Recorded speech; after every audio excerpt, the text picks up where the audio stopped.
realize that you are in default mode, according to Dan Gilbert of Harvard, who wrote Stumbling into Happiness, 46.9% of the time. That's half of the day you're in autopilot mode. You've got two modes in the way in which your brain operates: the default mode and the direct mode.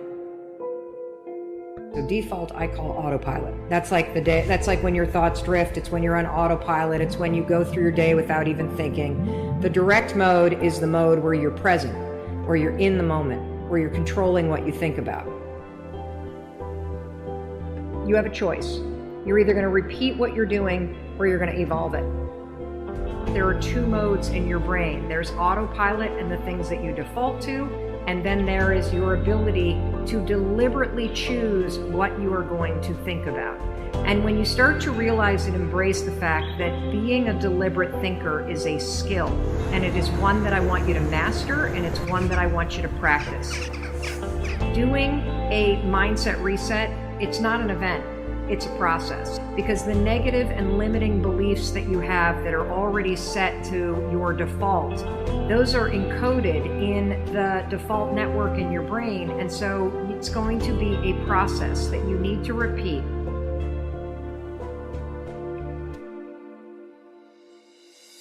You know you want to make changes, you got a lot you want to do in your life, but then you start thinking about those changes and you immediately start catastrophizing. You start worrying, you start thinking about all the reasons why it's not going to happen. This is so common, and the reason why it's common is because somebody in your past either trained you to think this way, or you've had so many bad things happen that you've trained yourself to assume and predict that bad things are always going to happen to you. There will be bad things that happen. There will. It's a fact of life.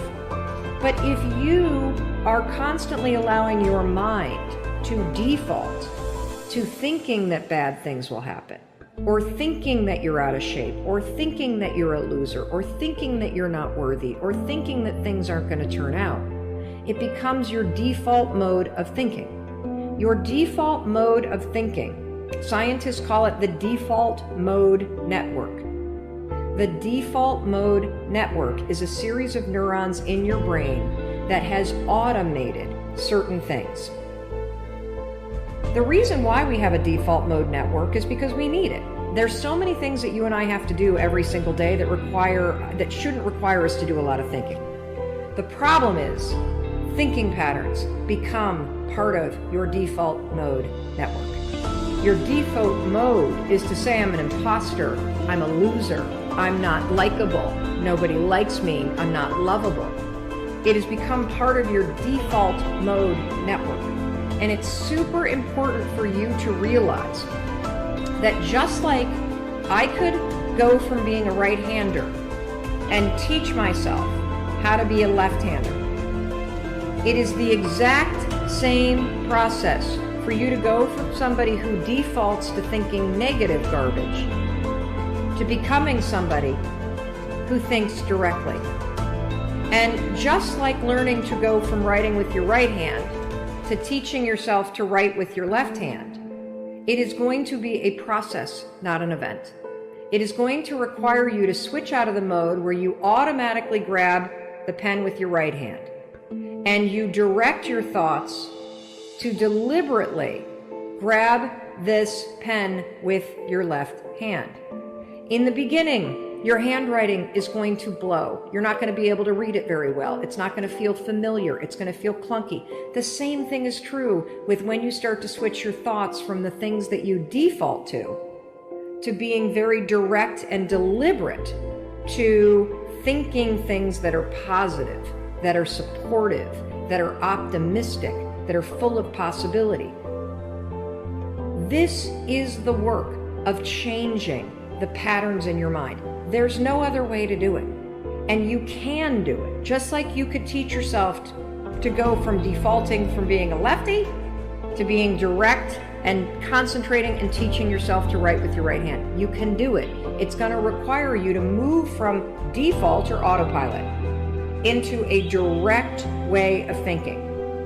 Autopilot's great when it's helpful. It's horrendous for you when it is working against you.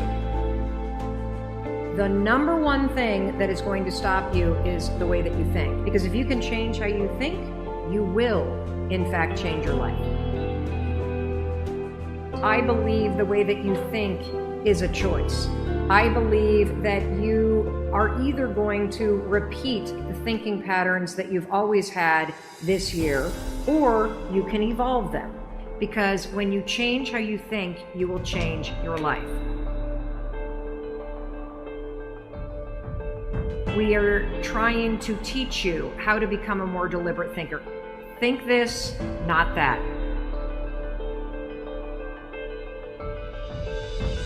What is your limiting belief? What is the thing that you think about yourself?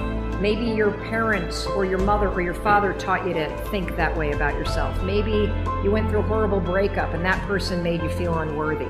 Maybe you've had a bunch of setbacks in your life and that's what gave you that limiting belief. But what is your limiting belief?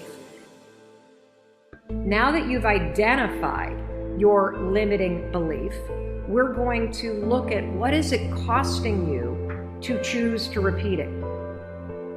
Write down your limiting belief. I see a lot of, I'm not good enough. My mental health is holding me back. I can't run a successful business. I'm lazy and I can't do anything. I'm not healthy enough. Money is the issue. I'm scared to fail. What is the limiting belief that you have?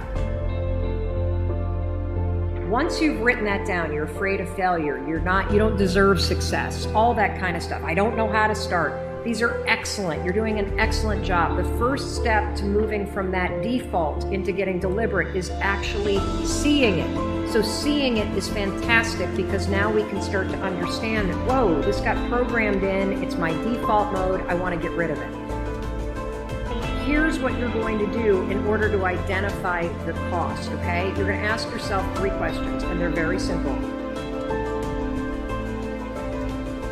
What is this limiting belief in my case that I'm not a good person? What does it cost me in my past to think this way? What is it costing me in this present moment to think that I'm not a good person? And here's the kicker.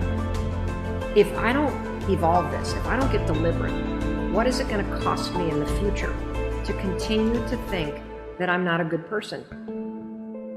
You can't get rid of the default until you actually spot it. And now that you've seen it, I want you to realize for the rest of your life, you have a job.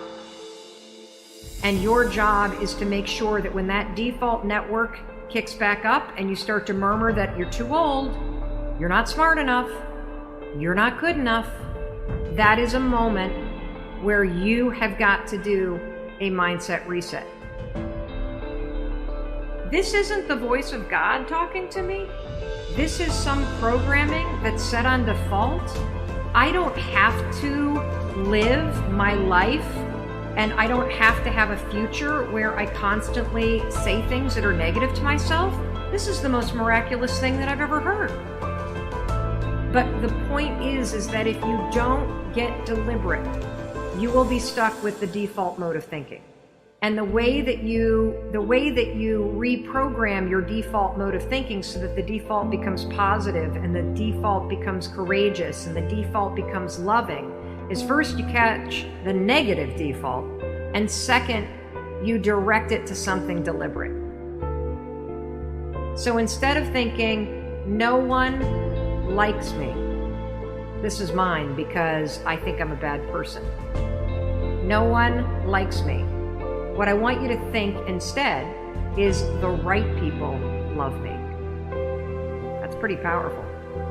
If you're somebody who says, I'm too old, here's what I want you to say, I have plenty of time. Or you could say, I have so much experience, I'm definitely going to succeed. If you say, I'm too young, then say anything you want, from I have plenty of time to learn what I need to learn, to being young is an advantage, to whatever it is. The point that I'm trying to make is, if your default is negative, I don't want you to think that. I want you to catch it when you do, and then I want you to think this, something positive.